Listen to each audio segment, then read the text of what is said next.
All right, welcome back. If you're just joining us, this is still the press coming to you live from the Abuja studios of KAFTAN Television. And now we've been joined by Nesimone Omamuyowvi. I think I got that correctly. And together we shall be taking a look at the headlines we read out to you earlier. And this is also a reminder that our phone lines are now open for you to join the conversation. Thank you so much for joining us on the program. And I'm very sorry if I did not do justice to that. No, you're fine. We're good to go. We're good to go. Great to have you on the show. Good to have you on the program. Same here.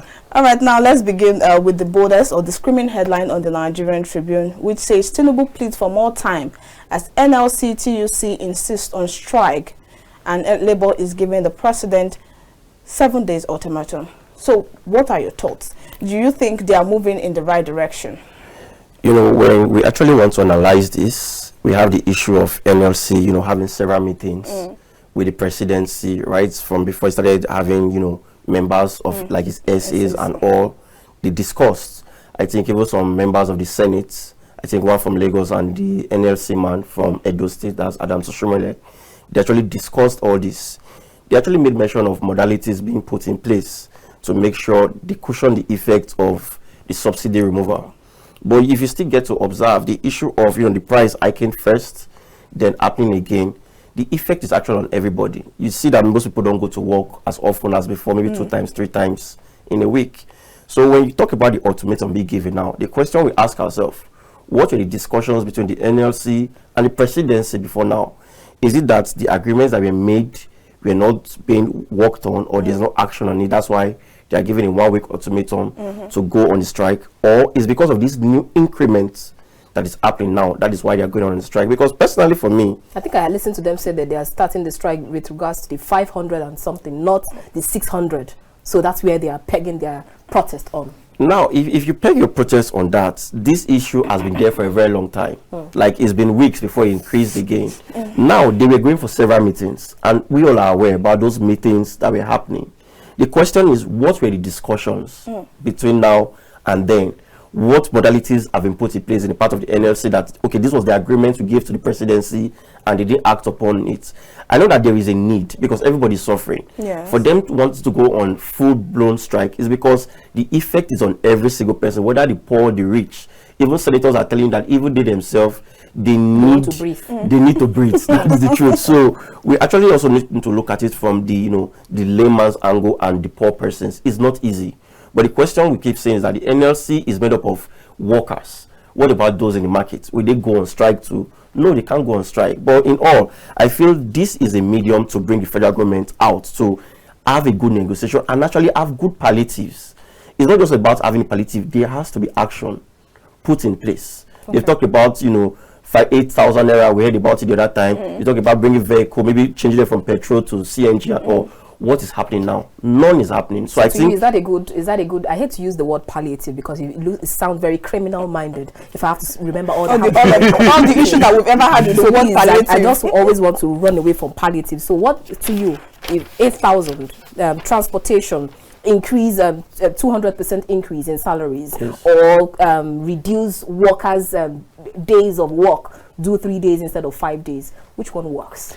First of all, when you say workers should work 3 days instead of 5 days, first of all, now you are reducing the man hour of productivity.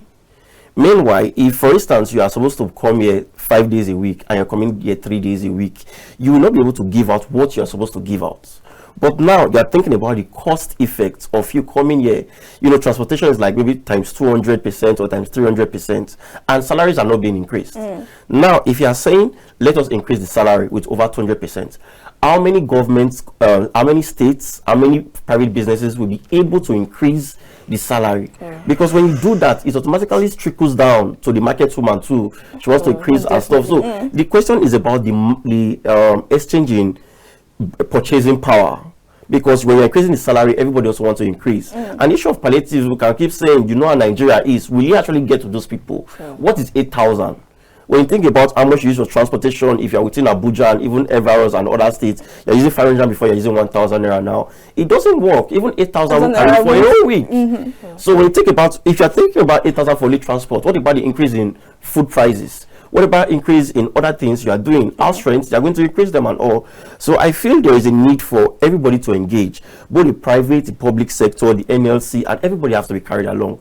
So it means that it may not just be just one. It could be palliatives, including increase in salaries and transportation, you know, and all. It's actually very sad. So, okay. I'm even happy for, I heard particular bank, some particular bank increasing by 100%. Yes. I wish all companies can actually do that. Let's quickly take this call before we go ahead. Hello, good morning. Good morning. Yes, it is. Please turn down the volume of your TV set. Okay, I've done that. Go ahead. Tell us your name and where you're calling us from. I think we should call it a spade a spade. The court said it should be kept at the correctional, not at the DSS custody. So it's an insult on Nigerian judiciary and the call for DSS to take him away, not let them by force. They were told going to be there for treasonable, for treason. Is it that big God that they are charging for? What about the outside for food that they asked by going about 47? How many have been arrested since they have been going about openly in our street? How many have been arrested? So the DSS, it was the same year that went to kidnap Showore in an open court of 3 years back. The acting president, Oshiba, you have to sign that same DT when he messed up before they brought him back by Buhari. So this is the compliment. It is great to this country. All over the world, they saw that thing. And you can see it. Number 2, on the palliative, I think we should not start even ourselves too. APC has been ruling for the past 8 years. It was this same president that went to beg Buhari to come back and come and rule. To come back. And Yakanita is not prepared. But if they respect us, he must have got his paper of dog. The palliatives and what they want must be in place before they move the money. But on the first day in the movie, they're not thinking about what to do for the Nigerian market. We are the boss. We are not the boss. What have they sacrificed since they got there? All right. The budget for the president under Buhari was 200 million to each. 142 million for the vice president. The National Assembly, we are closing them. What have they sacrificed? It's the woman that is sacrificed. It's insulting to us. It's democracy for them and for them, not for Nigeria. Not only democracy. That's what they are saying that for us not is killing this country. Thank you so much for your contribution. Good morning to you too. All right, he also pointed out a lot of things. But before we go to Emefiele's conversation, I was going to ask, you talked about palliative, but you only spoke about the 8,000. And I'm going to ask 2 questions in one. Okay. Don't you think it's too early for the NLC to be applying this kind of force on the president? Because we're always hoping that it's a step-by-step process. Yes. Because if we also take into consideration the CNG bus provision, it's not going to be a day thing. True. So it's going to take a long time for the buses to be made available. True. So don't you think this is too sudden? That's my first question. Okay. And do you think that CNG is a good palliative? Okay, now, when we want to say this, we all agreed, the NLC, TUC, everybody agreed that there is a need to remove fuel subsidy, because fuel subsidy is actually benefits just few persons among the whole millions of persons in this country. So if it is that we believe in removing the fuel subsidy, there is actually need for you to be able to apply and cushion the effects that will bring. But it's not going to be sudden. It's not going to be sudden. Now that's where I'm coming in. That was why I mentioned earlier on is that there have been meetings between NLC and the presidency. For NLC to suddenly come out that now they are going on strike, does it mean that there's an agreement that they may have had with the presidency that was not worked on? Because they've actually been having several meetings, they've all been cool. Normally, this is Nigeria. Protests would have started before now, strike would have started before now. That means there was actually a synergy between the presidency and the leadership of the NLC. And they had to make the Edo, I think it was in Edo State that they started this protest. The protest, like, let the poor breathe. Let the poor breathe protest. So the question now is, I feel personally that there may be an undertone to the issue of you just going on strike now, because they've actually been conversations. Because I feel it's not going to be easy for you to roll out palliative around your country just that fast. But there are things that the government should also do. The actual issue of the CNG, like Ogun State is saying now, they're ready to pay half of the money for buses to convert from petrol to CNG. CNG is a clean energy. Some of us that are climate activists, we talk about let's move from fossil fuel to clean energy. CNG is actually cheaper, it is cleaner. But it actually also takes processes for you to convert your combustible energy using fuel to CNG. So it's not just going to happen overnight. You're not going to convert 1 million cars overnight. It's going to take processes. But the question is, are there measures saying that, okay, go to this place now, your car will be converted within this time, and Ogun State has started a good one. Other people could actually, implement that. The federal government could do that. But like we said, everything is not all on the federal government. The Federal Executive Council, made up of all the governors and all agree that they should remove subsidy. Each state is also having issues with their own palliative, or, like I said, finding ways to cushion the effect. So I feel there is a need for them to still come back to the table. Okay. And I know that the Asiwaju government will actually find a way to bring them back to the table. He has pleaded. And I feel that is the good thing we are experiencing with this government. From others, there is communication. There is no gap. There's no shock at all. So I feel they will actually sit down and also bring solution to this. I feel the strike eventually may be put on hold. But let's see how it goes. Okay, let's quickly take this call before we go ahead. Hello, good morning. Good morning. Hello? Good morning. Good morning. Turn down the volume of your TV set. Yeah. Awesome. Tell us your name and where you're calling us from. Yeah, I want to contribute to the discussion there. Start by telling us your name and where you're calling us from. My name is John. I'm calling from Abuja. John from Abuja. Go ahead. Yes. I want to actually contribute for what your guest is saying there. He said that NLC have been having a meeting with the federal government. Yes, we know they were having with the meeting with the federal government to resolve the issue of the increase in price of fuel from 195 to 537. Then the process of the meeting, and they brought another increase. That is the reason why they are going on strike. It's not that they don't know that they are having meeting. Why did the federal government allow the increase in the first place? So they have to revert back to that 537. Otherwise, there will be strike. All right. Or protest. I think that should be understood. It's not that NLC just took it upon themselves, because it mentioned that there's an undertone. There's no undertone. It's the federal government that floated the agreement. They were in the process of negotiation. Why did they go back and allow increase to be made? I don't know whether they understand what I'm saying. All right, thank you so much, John from Abuja. Thank you very much. Thank you for your contribution. Now, two questions I'm going to ask. Like he has already stated that they were asking why do you have to go through another increase when there's still one ongoing. Now, first question is, if you recall, some months ago, the federal government, that's the Ministry of Labor, took the NLC to court and got a court order stating that they cannot go on any nationwide strike. So if there's a court order saying that they cannot go on strike, why are we having this discussion then? Okay, first of all, as regarding Mr. John, he's actually been factual.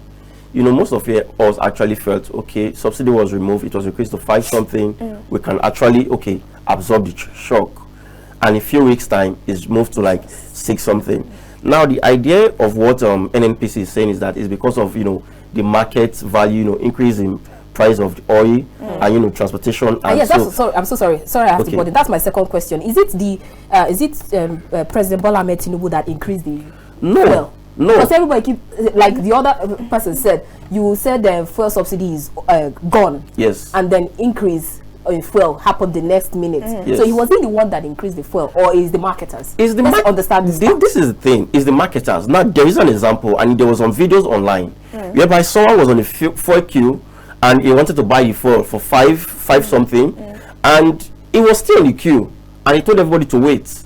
And within 10 minutes, they changed the price to 6 something, and the person went berserk. Like, how come? But now this is the question. It was there was no new supply and all, and you've increased the price. When we are saying, I'm not a supporter of the APC or PDP or any person, I'm actually being factual here. What I'm saying is this: the marketers have a big role to play. When you say subsidy is removed, means everybody have the free hand to import fuel into the country. That means the price of importation, the money you use in refining, wherever you are refining, those factors lead to how much you price it. If you also see that discrepancies in prices in filling stations, even within Abuja and everywhere, you get to see some after 2 naira, 3 naira differences because of how much they are actually buying. So when you look at that, you can't actually blame the president. The president here say that I've given a free hand, let anybody import and sell based on the market value. But I also understand what he's saying, because is it possible for the government to have, like, can we hold this price for the 500 and something naira first before taking it above? It's also possible for the government to have at least pleaded, because it's too sudden. that part is actually true, and I think that is where, like I said, the NLC is having issues with the government. But it's not the government that actually came to announce that yes, this is the price. But mind us, it is the NNPC that's actually leading. When NNPC changes price, every private marketer changes price. And now they said that NNPC is a private company being run still by the government. So we can say that we cannot remove the hands of the government from it.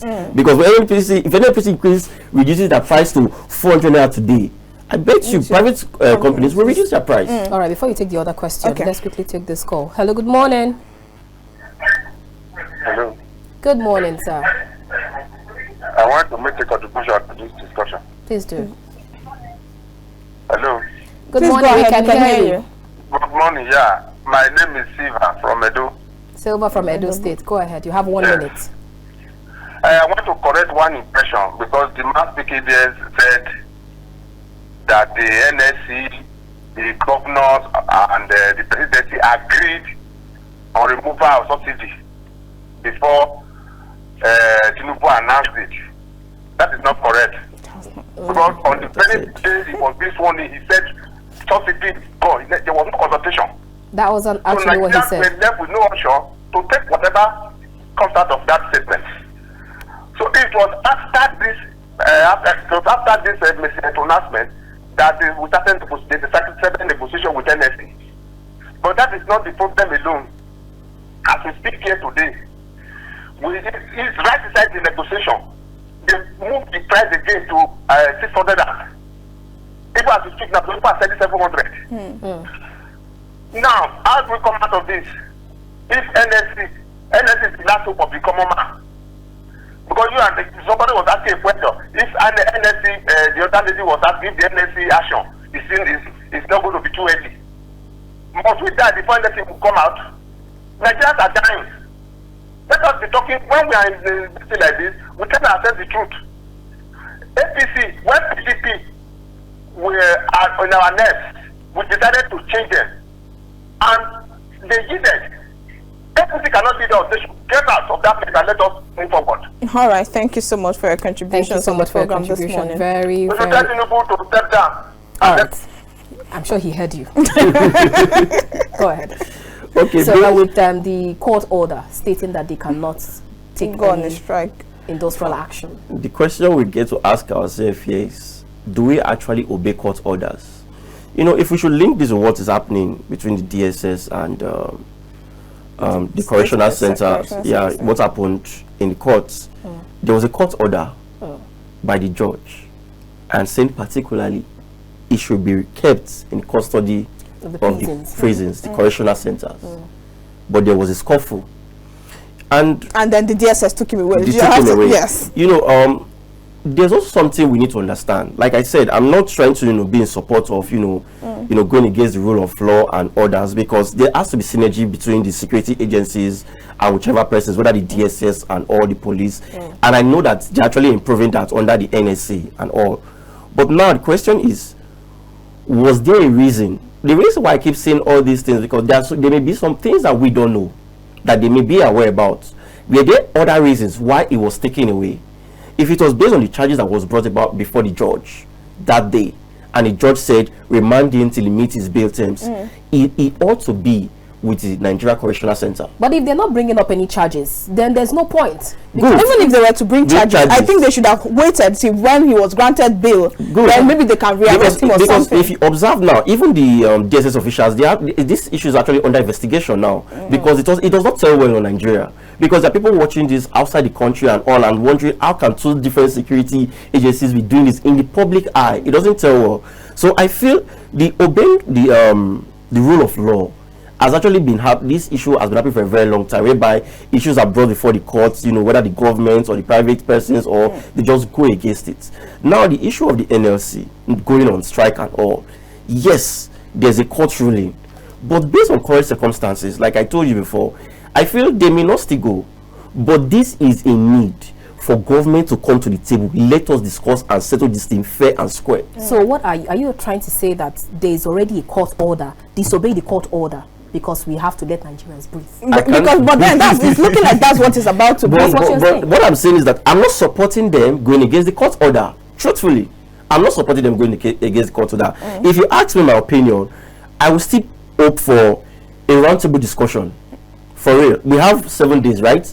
I feel there should be a roundtable discussion, and this roundtable discussion should come with possible solutions. It's not a matter of let's keep postponing, let's give on that committee for another 2 weeks, 14 days. No, let us have solutions. Are we doing this now? We're doing this. Are we implementing this now? There have to be short, medium, and long-term implementation plans. That is just the simple truth. But for going against the rule of law, I'm a person that actually abide by rule of law. I would support for them, to keep to the rule of law. If the court says don't go on strike, you can go on strike. If the court says you can go, you can go. The court says, because if you keep doing this, you're undermining the judiciary. Okay, now I know that this might not be related to the conversation we're having now, but since you mentioned it, the issue of undermining the judiciary has been on for so long. For a very long time. Even the former president of Nigeria, we saw times where he was even invited to the National Assembly for, let me take that for instance, he never showed up. There were some judgment, he never inclined to that. So how now can the judiciary gain back its lost glory, or the glory that it is losing? Because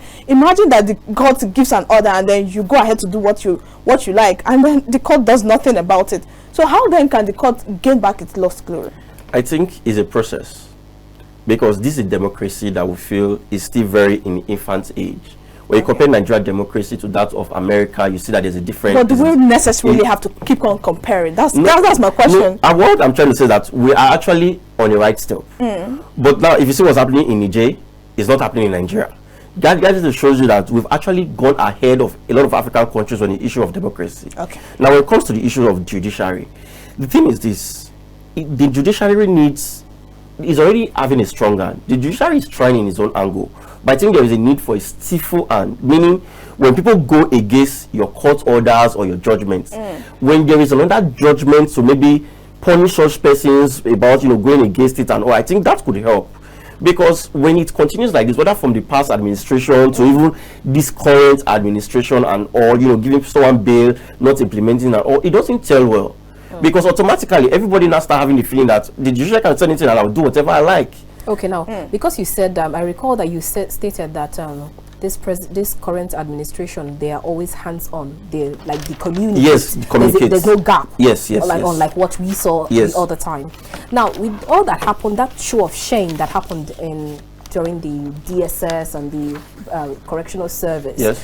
And then a lot of people kept saying, we're expecting the executive to say something, because even when it happened during the DSS and the EFCC, he was able to respond immediately. When it happened between the DSS and the NDLEA, he was able to respond immediately. But this one, we're yet to hear anything. And then you recall that during his inauguration, he said he's going to govern by the rule of law. True. So if this kind of things happen, 24 hours, still counting, we're yet to hear anything, and you say that there's no gap.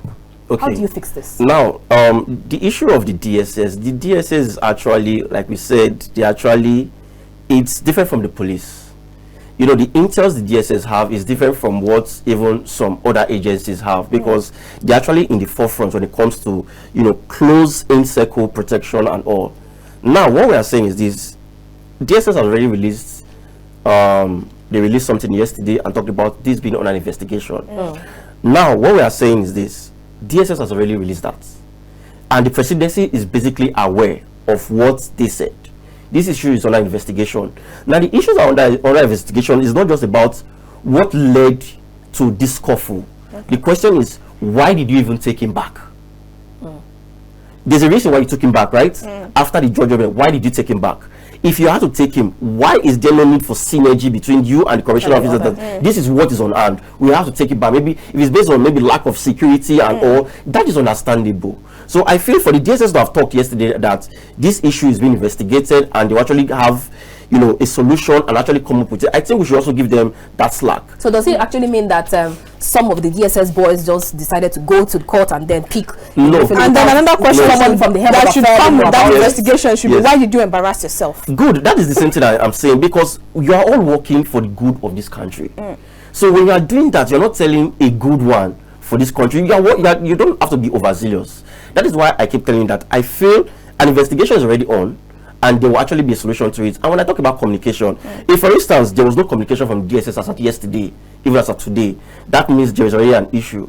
And like I said, the issue of communication between this administration and the public is actually, like I said, is better than what we observed before. I know earlier you were talking about the issue of school fees, tuition fee and everything, and the special advisor himself, Alake, talked about that tuition fee is still free, but you know there are other fees that you pay and all. I mean, you talk about tuition fee. What's tuition fee? Tuition fee is the amount you pay for being taught. You get, now I say that you don't pay money for being taught. Now he has explained that because the issue was everywhere. You are saying increment and all, but now the question is, what are other fees that will increase? Like you talk about I think your sister, your cousin, you pay money for app fee, others. Are those the right way to go? Are they supposed to be done like that? You understand? Because when we're talking about, you didn't increase tuition fee, but now there are other fees, you know, acceptance fees. And the question is, how did all of these fees that you are saying you're not paying for to be taught, but then for Unilag, for instance, went from 19,000 to 100, and so because I'm looking at the story right now, and it said it maintained that contrary to the report that what happened was an increase in hostel accommodation, registration, laboratory, and other charges. How did this amount to such humongous prices? Now, should we be factual? We have to be factual. Okay. The reason why I keep talking about fact is, in as much as this thing affects me, affects others, but we also need to look at what is actually the running cost now of these, you know, facilities. Use of diesel, there's not always lights. Maintenance costs, increase in the services, increase in, you know, maintaining, you know, cement and whatever you're doing. So in all I'm saying, I'm not saying that it is actually the right time because of what is happening. It's not like it should not be done. Because when you look at it, we're in a facility like this. If this facility is not well maintained, you can't keep using this place. The money you use in maintaining this in the last 2 years is not the same you use in maintaining it now. But what we are just saying is that the economy is hard. Especially those public schools most of them are being attended by those that actually not really having the money. Most people that have the money take their children to private universities and all. But when you look at the economy, you observe that it's the poorer persons that actually take their children to these schools. And these people are very intelligent. So when you look at it that way, but you also know that these schools are being maintained. And money has to be spent. And money has to be realized to actually maintain these places. So in all I'm saying, there is a need for like a time frame whereby you cannot just be putting all the taxes, all the money, spend this money at the same time. If there is a little bit, you know, spacing, it's easier. But like I said, there will always be an upward review in prices, whether in school fees and all, because things are getting more expensive, inflation rates and all. So I feel that's basically it. All right, let's go to other stories before we wind down on this segment. We'll go to the Guardian newspaper. Says 60 days after Tinubu toes familiar path as ministers may not resume till September. And I'm sure they're referring to the former administration that took quite a long time before he got his cabinet members. So that's one on the side. And then you have on the Vanguard newspaper says Wike, Edu, Oyetola, El-Rufai, Edu, others on Tinubu's ministerial list. And then in my mind, I'm just wondering, some names, I'm seeing some names that are really like, okay, let me not just say anything until the analyst comes. So let's analyze on that. That's one. I'm going to ask you two questions and I'd like you to unbundle them in one breath as much as you can help us. So that's one on the side. And then the second one is, we're going to Niger Republic. You have Tinubu, Buhari, Biden, UN, EU, AU, ECOWAS, France are warning Niger Republic, you better be careful and reject coup. But I saw a particular name, that's President Muhammadu Buhari, also telling Niger, reject coup. Like, I'm sure you understand. Yes. You know, some persons say that they have to go and retire in Niger, you know. He also said that he was going to retire. So maybe there could be personal interest, you know, is concerned. Okay, I think let's start with the issue of Niger very fast. Everybody supports democracy because you said democracy, you have the legislature is actually the main difference between, you know, having an authoritarian government and, you know, democracy, because you have representatives of the people and all. Now, Niger, this is actually the first time the current head of state there, this is actually the first time they are moving from one civilian rule to another. It's just spending 2 years close there, peacefully, without issues. We know we've heard about several issues of coup. You know, there was a time we traveled to Turkey, we heard about, you know, little scuffle and all. And right now, this is happening now in, you know, by the presidential guard, few of them. You know, there was an announcement on Twitter, like yesterday, that is actually still safe and all. But now when we look at it, that was where I was trying to compare Nigeria to other African countries. We pray this should not happen in Nigeria. Yes, we pray. Because I remember Charlie Boy saying that I pray Nigeria does not get to the Kenya kind of. Yes. The reason why we're saying this is, no matter how bad it is, the freedom of press we're all enjoying here is something. That is democracy. Now, the freedom of press is not that way, again, in Nigeria Republic. And there's nobody that wants to remain in a forceful environment whereby you are being talked to like you're animals, like it's this way, it's this way. And for the world leaders and all to condemn it, it means everybody wants peace and everybody wants democratic system of government, because it shows that the people have power to elect whoever is ruling over them, and they have a say. If they don't want the person, they can actually say, let the person leave. So I actually feel I condemn it totally, the issue of the coup and all, and I feel like President Tinubu met his counterparts that they are sending to Nigeria Republic today, and I feel there should be a lasting solution to it, because it doesn't tell well on the African continent. We should be moving to this place whereby we're actually trying to, institutionalize democracy well enough, not going back to the eras of our forefathers and all.